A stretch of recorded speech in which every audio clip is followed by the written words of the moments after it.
Hello, Vinyl Community people on a Saturday. It's Mike MGK Boston here.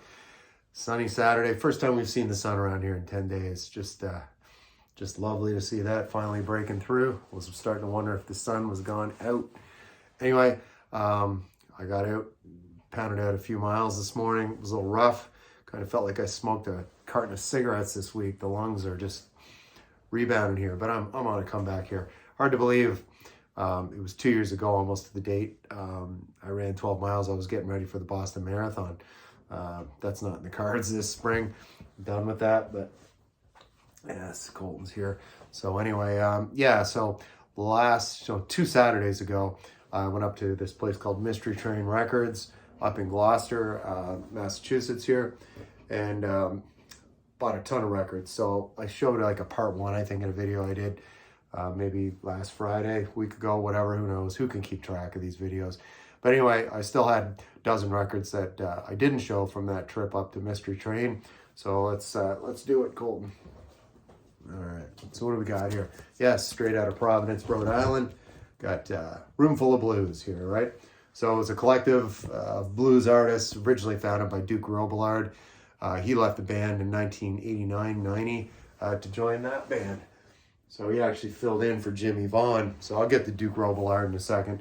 He's not on this record. This is from 1986, and it's live at Lupo's Heartbreak Hotel. That bar still exists down in Providence, Rhode Island. I could probably go there tonight if I wanted. It's only hour and a half car ride, straight down 95 South. So really good live set, great barroom blues. At the beginning here, Gators Groove, House of Joy, Pink Champagne. Just really fun record. 1, 2, 3, 4, 5, 6, 7. You got at this point 9 guys in the band, multi-instrumental. Got a trombone player, a couple of sax players, a lot going on here, and it's a room full of blues here. So really, really excellent. And this was in the same bin, like I said, Duke Robillard, founding guitarist, founding member. There he is, a young Duke Robillard there. This one is from 1985. Of course, they're on Rounder Records, based right here in Cambridge, Massachusetts. So this is a band he had in the 80s called the Pleasure Kings, and this is the first record they did called Too Hot to Handle. How many guys in this band? Yeah, Duke on vocals and guitars.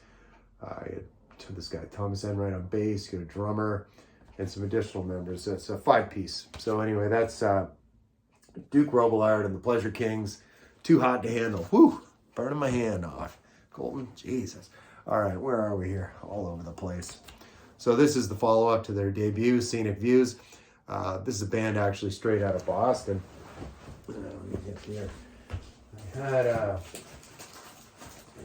we here? Bear with me. There it is.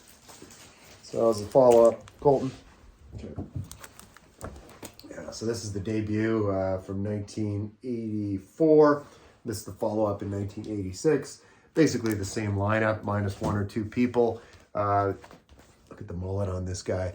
Guitarist and vocalist Bob Holmes right there. And Trish Milliken also on vocals here. She looks like Debbie Gibson. Anybody remember Debbie Gibson from the 80s? This is kind of, though, not at all what you'd expect by the look of them. It's kind of like a cowpunk, if you will, kind of style of playing, kind of got a country-ish vibe to it. I think Guadalcanal Diary, but from the Northeast, kind of got that vibe going on. Really good. They only did these 2 records. I saw this one. I'd never had it before. Of course, I had Scenic Views from my high school days. Little did I know when I bought this record, when it came out, I was living in Eastern Ontario. Little did I know I'd actually end up living in Boston, where this band's from, right? But here I am. So anyway, Heartbreak Highway, title track's really good. If You're Ever Alone. If You're Ever Alone, that should have been a huge single. It actually, it's not top 40, but it's a really well-written, quality 4 or 5 minute track. Lovely. If You're Ever Alone, really good tune. And they do a really excellent cover of Everybody's Talking here. That's the one by Harry Nilsson. Yes, Everybody's Talking. So that's Rubber Rodeo. All right. Montero's Debut here with Sammy Hagar.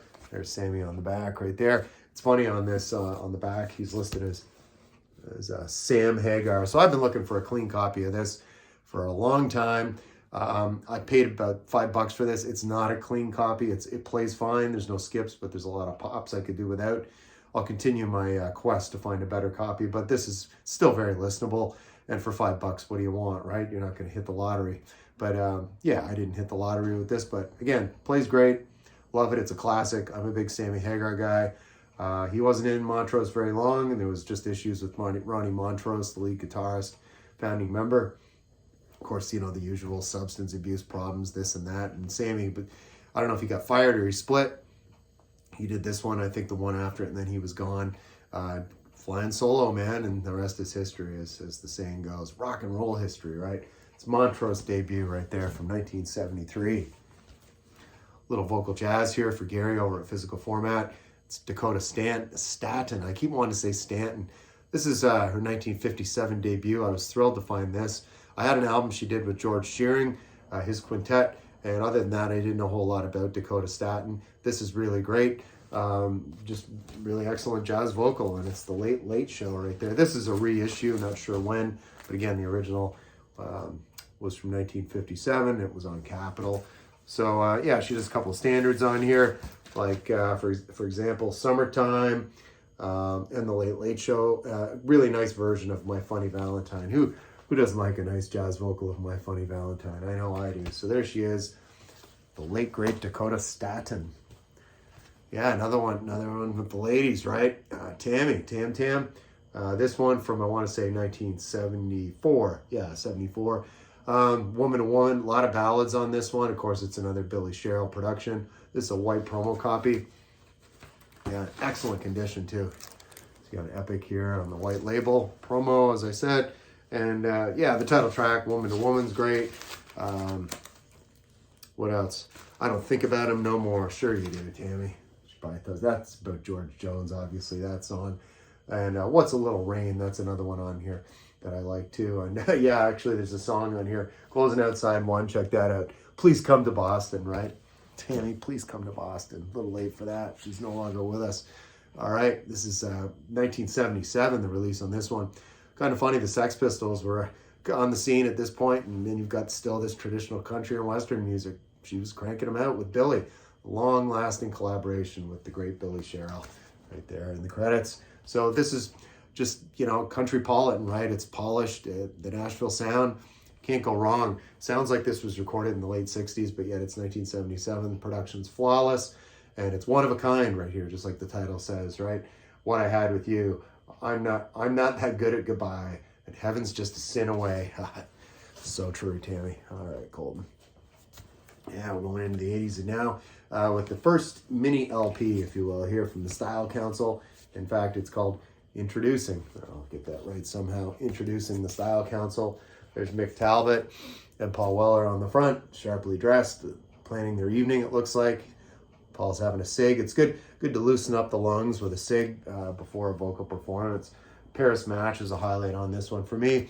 This is it's just like jazzy pop music. Style Council, if you're somehow not familiar, and you know Paul Weller from the Jam, right? They were one of the biggest acts of the early 80s, late 70s into the early 80s, and then of course Paul split the Jam up and he went on to do this because he wanted to get going on some jazzy pop like this, and that's the Style Council. So Golden Palomino's here. Oh, there's Patty coughing on there. She's at the end of it. This is a collective around drummer Anton Fear from New York City. This first one, I have a couple others, the two follow-ups. This self-titled debut here, it's a little too avant-garde for me, and the avant-garde is due to bass player Bill Laswell. He was some session guy, and he had a band, I forget what they were called, in New York City at the time. Started with an M. It's not Magazine. They were British, something along those lines, but it's really far out. I've listened to this once. It's a little much for me. I don't know if I'll keep it or if I'll just put it in the reject pile to sell it. But I saw Golden Palominos and I just grabbed it, but not knowing what I was in for. Yeah, it's just really, really experimental. And again, not reflective of where they were heading after that debut. Yeah, some more jazz. Stan Getz, I've been looking for this one for a long time. A clean copy, that is. Focus from 1961. This is before he went all bossa nova. Right before that, in fact. Really, really excellent. This is Stan Getz at one of his many peaks, I would say, right? So this is composed and arranged by some guy named Eddie Sauter. and conducted by Hershey K. They're on the back. They're having a couple of darts there, getting ready for a studio session. So yeah, Focus, like I said, best track on this one, of course, is a song called I'm Late, I'm Late. Really, really great. He shines on the horn on that one, Stan, and a man in saxophone. Closing it out here with some more country and western. Why not, right? 1983, it's Bobby Bare, another collaboration he did with the songwriter Shel Silverstein, probably best known for A Boy Named Sue. He wrote that one for Johnny Cash, but he wrote a lot of songs that Bobby Bare did. Kind of a lot of tongue-in-cheek humor in the songs, but Bobby Bare had a really great voice, so these don't come off as novelty songs at all. Just really excellent traditional country and western, right? Yeah, some of the song titles are pretty funny, though. Like the album's called Drinking from the Bottle, Singing from the Heart, right? And that's the title track on this. Someplace to Come When It Rains, Rodeo Queen, and dedication to Jimmy Rogers called Me and Jimmy Rogers here. And that's Bobby Bare, the late great. And yeah, to Shel for all the hours in the studio, for all the great songs, and for being my friend with love and appreciation. Signed, Bobby Bare, right there. Right there. There's the man. So anyway, that's going to close it out right there as far as Mystery Train Records. If you ever find yourself on the North Shore of Boston, it's definitely worth the trip. And let's, since we're here and it's Saturday, let's talk about the contest. So push to 1 million subscribers. I'm at 39 contest entries. Can you believe that? So let's rhyme them out. Roll call, people. We got Josh at the flip side, Chris Profi, Musically Obsessed, Jack at the Vinyl Martini. He's having a contest right now. Push to 600 subscribers. Get over there. Jack should be at 600,000 in no time. That's what I say. Joe at Racer Records, Rod the Happy Hippie, Fitz Electric Bar, Greg at 3 Dimensions of Music. Count them, 3. Steve at All the World's a Stage. Matthew Street, he actually performed a wedding ceremony in his video. Please go check that out. Keith at Attack from Down Under. Steve at All the World's a Stage. Did I say that already? I'm going all over here. Gary at Physical Format Rock and Roll. Mike at For the Record. Speaking of Rhode Island earlier, I wonder if Mike knows Duke Robillard, right? Or Roomful of Blues. Leave me a comment there, would you, Mike? Curtis at Young LP Lovers. Rob at Northern Revolutions. World Headquarters in my wife's hometown. What do we got? Peter X's Cosmic Room. He's over in Sydney, Australia. Mark at Twanger's Turntable. Steve at the Ralstonians Music Lounge. Mike, PC31, the Vinyl Policeman, and his lovely wife, Karen, making a special appearance in that video. The great Jeff Witcher. Just watched his deep dive on Rory Gallagher. I got to give that another shout out. Absolutely fantastic work, Jeff. Matt at Prime Analog Records. Randall Nelson. Jacob at Jacob's Music Channel. Paul at Psycho's Platters. We got Tony at Two from the Trunk. Rich at Embarrassment of Riches. Aaron Mutha Alomar, King of Tipsy Tuesdays. We got Chris at Stylist Meets Vinyl. Keir Smith, my friend in England, his channel called From Me to You. Kendall at The Spin Doctor and his Vinyl Mayhem. Oh, that's a long one. Ben Rankin's King of Shirts. Anthony at Gambler812, my friend speaking on the North Shore of Boston. That's where he resides. Berwickshire Mike. Sam St. John.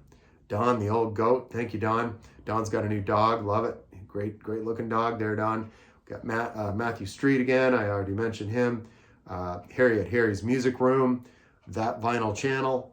Mickey Maffei. He's doing a 3-part. Mickey's a really excellent guitarist. If you're not familiar with this channel, spelled Mickey and his last name Maffei. And he did a little Metallica interlude, and he's going to do 2 more videos. He's going to do a trio of videos to enter the contest. You got 1 week left, Mickey. Well, a week and a bit. February 14th, this contest closes. And by the way, I got to say the prize. I don't do that enough. It's a $50 Amazon gift card equivalent of US dollars, wherever you are in the world, as well as if you're in a 1-hour driving radius of me here in Metro West, delivering a cheesecake, either your choice. It's either the plain cheesecake or the chocolate ganache cheesecake. So you got 2 choices there, right? So anyway, Mickey Maffei, go over there and check him out too. Morton Estad just in yesterday, and my friend Jonathan over at the Cheap and Cheerful Record Collector, one of the first channels I ever watched. So my friend Jonathan, I've met him a couple of times at record shows. So yeah, he might be down at the Vinyl Bowl next Saturday in Dedham. Let me know if you're going down to that show. I think I'm going to be going there. So anyway, it's time for me and Colton to say goodbye on a Saturday. please come on over. There's still time to enter the contest. Like I said, the drawing, we'll draw a name out of the hat on February 14th, celebrating our love on Valentine's Day, right? So anyway, wherever you are in the world, hope you're having a good weekend.